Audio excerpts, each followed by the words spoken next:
So you're saying that you would like to have no stress and no fear of not achieving your goals and not providing for yourself and for others.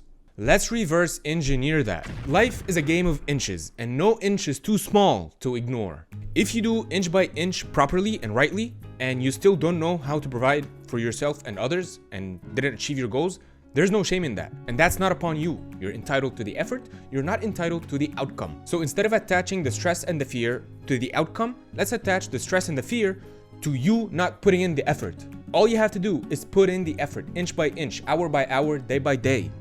Dominate every hour of every day. And if you do that, you're gonna have the best version of your life that is possible for you from where you are right now. If you do anything less than giving your best every hour of the day, every day of the week, every week of the month, every month of the year, every year of your life, whatever the result is, you can have no shame about it, no stress about it, no fear about it, because you've done the absolute best with every inch and every millimeter that you have. No one can say nothing to you because you've investigated every inch of your life and did the best you can with it.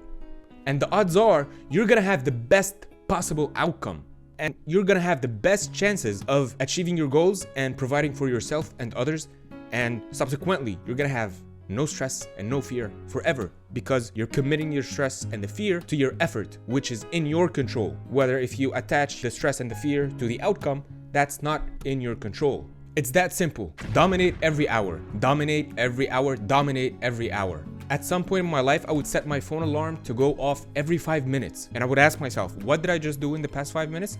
And what will I do in the next 5 minutes? So I use them the best way possible. And yes, it was very annoying, but it got me on track, because the reason why I started this is because I noticed that I was wasting time. I would sit on the couch for 30 minutes doing nothing. I'm not even relaxing because I'm sitting on the couch ruminating and wondering aimlessly. But when my alarm started to go off every 5 minutes, then okay, I gotta get up and shower, I gotta get up and eat, I gotta get up and work, I gotta get up and sleep. You gotta have these time constraints to live the best life that you have. If you don't have constraints, you're not gonna have the best life that you can have. If you're trying to bake a loaf of bread, you need to contain it in a hot oven for a certain amount of time to get an amazing, delicious loaf of bread.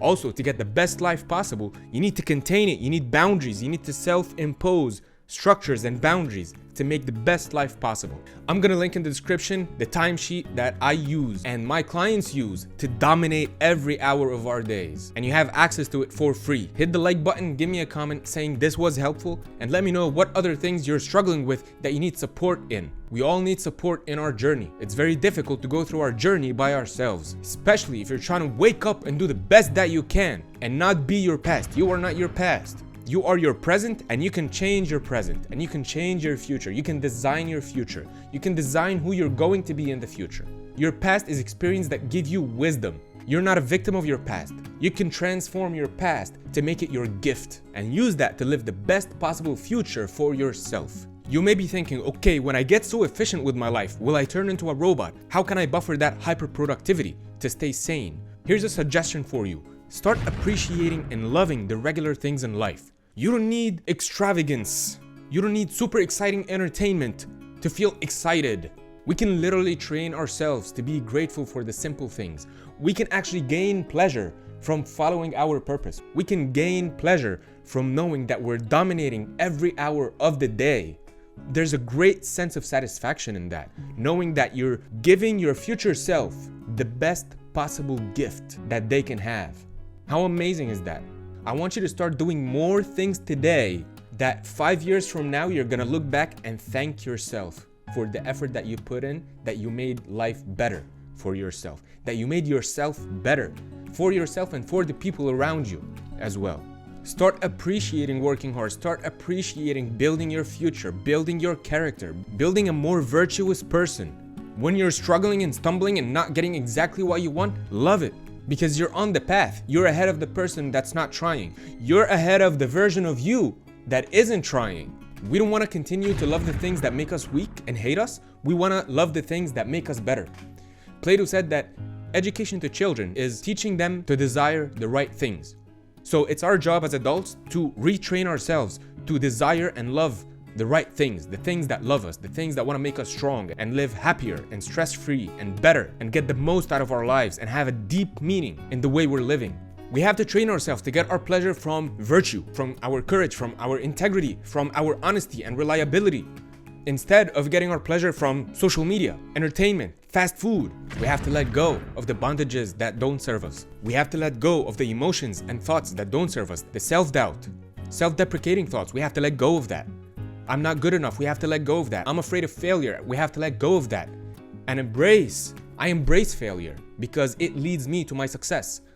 I like making mistakes because it teaches me things that I will not learn from books or from other people's experience. I like to make mistakes myself because they teach me very specific and valuable lessons. So love the struggle, love the hard work, love the grind, love it when you don't get the result, laugh at yourself. I had a coaching session yesterday and for 3 hours I was saying all these things and I wanted to edit the video after and post it on YouTube. And then after I finished, I noticed that the 3 hours I recorded, I was not even in the video because I unpinned myself from Zoom. I was laughing at myself the whole evening later. I was like, man, look what I did.